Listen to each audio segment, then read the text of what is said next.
আমি চাই তুই তোর বউকে নিয়ে আলাদা হয়ে যাস।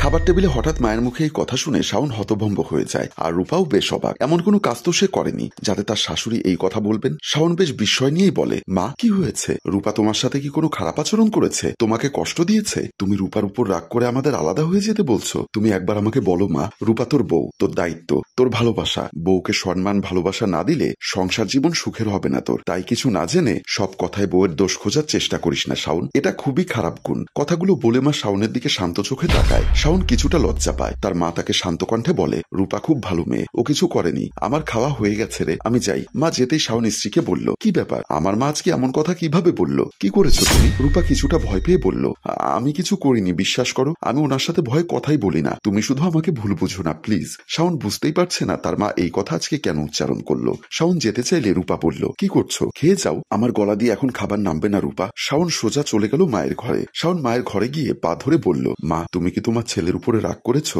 আজমা খাতুন ছেলের মাথায় হাত বুলিয়ে বললেন, আমার ছেলে এমন কিছুই কখনো করবে না যাতে আমার রাগ করতে হয়। তাহলে আমাদের আলাদা হয়ে যেতে বলছো কেন? শাওন কথাটা জিজ্ঞাসা করে উত্তরের আশায় মায়ের দিকে তাকিয়ে আছে। তার মা একটা দীর্ঘশ্বাস ফেলে বলল, তেমন কিছু না, আমি আসলে তোর বাবার সাথে একা থাকতে চাই। জয়েন্ট ফ্যামিলি হয় তোর বাবার সাথে একা কখনো সংসার করা সম্ভব হয়নি, কিন্তু আমার খুব শখ ছিল তার সাথে একা সংসার করব, একটু এই আনন্দের অনুভূতি কেমন সেটা অনুভব করব, কিন্তু তা কখনো হয়নি। আগে শ্বশুর শাশুড়ি ননদ দেবর এদের জন্য হয়নি, এখন এই বয়সে এসে তোর এবং তোর বউয়ের জন্য হচ্ছে না, তাই আমি চাচ্ছি তোর আলাদা হয়ে যা। ও এই ব্যাপার, তুমি আগে বলবে না মা? তোমার স্বপ্ন যদি এটাই হয় তাহলে আমি আলাদা হয়ে যেতে রাজি আছি মা। তুমি এবং বাবা এখন যদি সময়টাকে নিজেদের মতো করে উপভোগ করতে চাও, তখন আমার সন্তান হিসাবে দায়িত্ব তোমাদের এখন সুন্দর জীবন দেওয়া। শাওনের কথায় মা মাথা নাড়ালো। দুজনে কথা বলে সিদ্ধান্ত নেয় শাওন এই মাসের বেতন পেলে বাসা ভাড়া খুঁজবে অফিসের আশেপাশে, পরের মাসে সেখানে চলে যাবে। শাওনের মায়েতে সম্মতি জানায়। শাওন মজা করে মাকে বলে, মা তোমার আর বাবার আলাদা সুন্দর সংসারে আমরা অতিথি হিসাবে আসতে পারবো তো? এখানে না বলো না মা,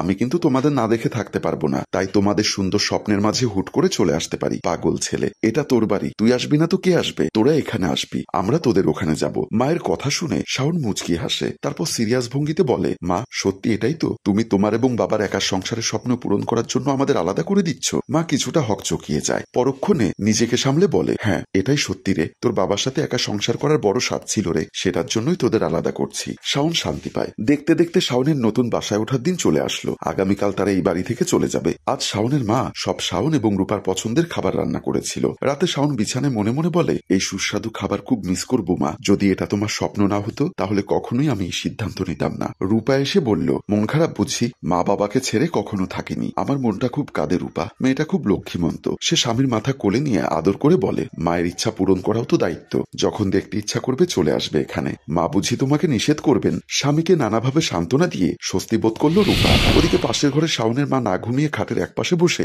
নীরবে চোখের পানি বিসর্জন দেয়। এটা দেখে তার বাবা বিরক্ত হয়ে উঠে বলে, বুড়ো বয়সে ভীমরতিতে ধরেছে তোমার, যখন ছেলে চলে যাওয়ায় এত কষ্টই পাবে, তাহলে সব ফালতু স্বপ্নের কথা বলে তাদের আলাদা করলে কেন? বুড়ো বয়সে কত শখ, স্বামীর সাথে আলাদা সংসার করবে, শেষ কথাটি ব্যঙ্গ করে বলে। শাওনের মা তার কথা শুনে বিদ্রুপের হাসি দিয়ে বলে, না গো, বুড়ো বয়সে আমার শখ জাগেনি, যে মানুষটাকে শখের বয়সে পেলাম না তাকে এই বয়সে চেয়ে কি করব? মানে? আজমা খাতুন স্বামীর দিকে তাকিয়ে অভিমানের গলায় বলে, তোমার মধ্যে তেমন কোনো গুণ নেই যার জন্য তোমার থেকে আলাদা একান্ত সময় কাটানোর স্বপ্ন দেখবো আমি, এত স্বপ্ন আমি দেখি না। মোজাম্মেল হায়দার স্ত্রীর কথা তখনও বুঝলেন না। কি বলতে চাও তুমি? যদি এটাই না হয় তাহলে ছেলেকে আলাদা করছো কেন? বাবার এই কথার জবাবে মা সুন্দরভাবে বলে, দূরে থাকলে সম্পর্ক ভালো থাকবে। বাবা কিছু বলতে নেয়, কিন্তু তাকে বলার সুযোগ না দিয়ে মা পুনরায় বলে, আমার ছেলে যখন তার বউকে নিয়ে ঘুরতে বের হয় তখন আমার বড্ড হিংসা হয়, আমিও তো নতুন বউ ছিলাম, কই আমাকে নিয়ে তো তুমি কখনো ঘুরতে যাওনি? আমি যখন বৌমাকে বলি রান্নায় এত তেল খরচ করেছো কেন, তখন আমার ছেলে তার হয়ে বলে, তেল শেষ হয়ে গেলে আমি কিনে দিব, এই নিয়ে কিছু বলো না, তখনও আমার হিংসে হয়। কই আমার হয়ে তুমি তো কখনো এই কথা বললে না, উল্টো তেল কেন বেশি দিয়েছি এই কৈফত তোমার মাকে দিতে পারিনি বলে কুকুরের মতো মেরেছ।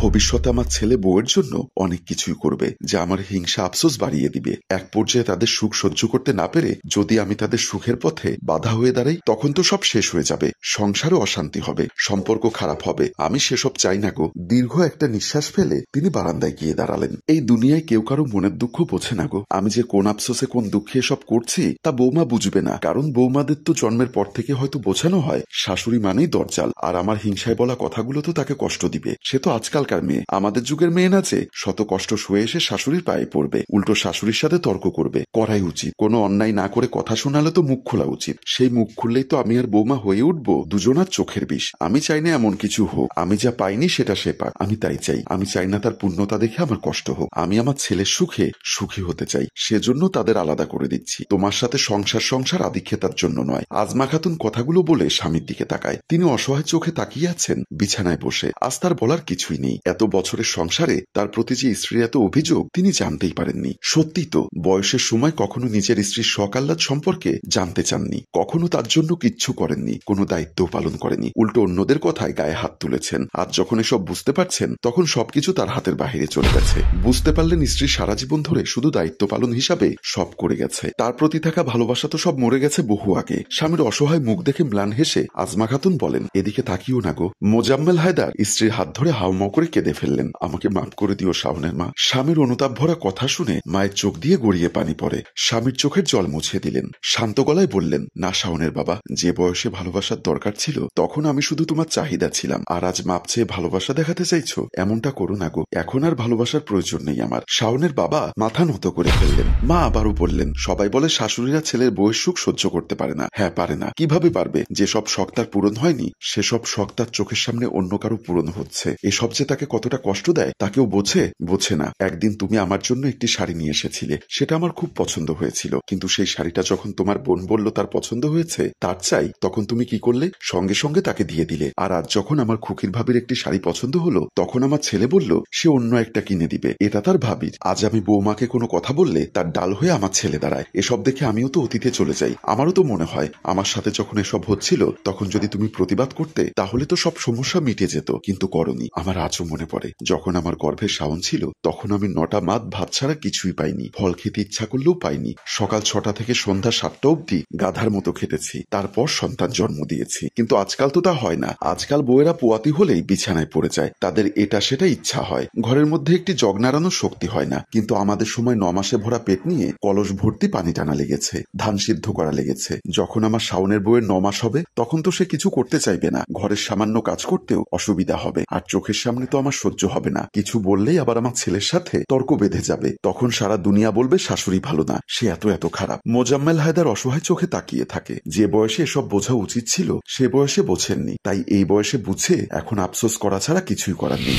সকাল সকাল শাওন এবং রূপা তৈরি হয়ে নেয়, তাদের সকল ব্যাগপত্র গুছিয়ে নেয়। আজ তারা নতুন বাড়িতে উঠবে। মা এসে হাতে হাতে তাদের ব্যাগ গুছিয়ে দিচ্ছে। অতঃপর নিচে গাড়ি আসতে শাওন ঘরে এসে বলে, গাড়ি চলে এসেছে, চলো রূপা। হ্যাঁ চলো। রূপা খুশি মনে কথাটি বলে। রূপা এবং শাওন বাবা মায়ের থেকে বিদায় নেয়। তাদের বিদায় নেবার সময় মা শাওনকে বলে, স্ত্রীর স্বামীর দুর্বলতা নয়, শক্তি, তার যথাযথ মর্যাদা করবি। আমি যেন কখনো শুনি না তুই বৌমাকে কোনো কারণে কষ্ট দিয়েছিস, তাহলে খুব খারাপ হবে। মা তুমি শুধু আমাদের জন্য দোয়া করো, আমরা যাতে সবসময় একসাথে এভাবে থাকতে পারি, আমি আমার সকল দায়িত্ব কর্তব্য পালন করতে পারি। তোমার দোয়া সঙ্গে থাকলে আমি সব পারবো মা, আমার দ্বারা রূপা কখনো কষ্ট পাবে না। শাওনের এই কথায় মা ম্লান হাসে। বাবা শাওনের মাথায় হাত রেখে বলে, দোয়া করি তোরা সবসময় ভালো থাক, একজন ভালো স্বামী হও, সেই সাথে ভালো সন্তান হও। শাওন তোমার মায়ের জন্য হলেও অন্তত হও ভালো সন্তান। শাওন মাথা নাড়ায়। অবশেষে রূপা এবং শাওন বেরিয়ে যায়। তারা তাদের নতুন বাড়ির উদ্দেশ্যে চলে যায়, যেখানে তাদের দুজনের জন্য সুন্দর একটা সংসার অপেক্ষা করছে। শাওনরা চলে যেতেই শাওনের মা বলে, প্রত্যেক মেয়েরই বোধহয় একটা আলাদা সংসার হওয়া উচিত। আমি মা হিসাবে দোয়া করি ওদের সংসার সুখের হোক। সম্মানিত ভিউয়ার্স, গল্পটি এখানেই শেষ করলাম। আপনার যদি গল্পটি ভালো লেগে থাকে তাহলে অবশ্যই শেয়ার করতে ভুলবেন না যেন। গল্পটির ভাবনা ও পরিচালনায় অভি, ক্যামেরায় শিহাব ও শাকিল এবং প্রযোজনায় মঞ্জুর মোর্শেদ। ধন্যবাদ।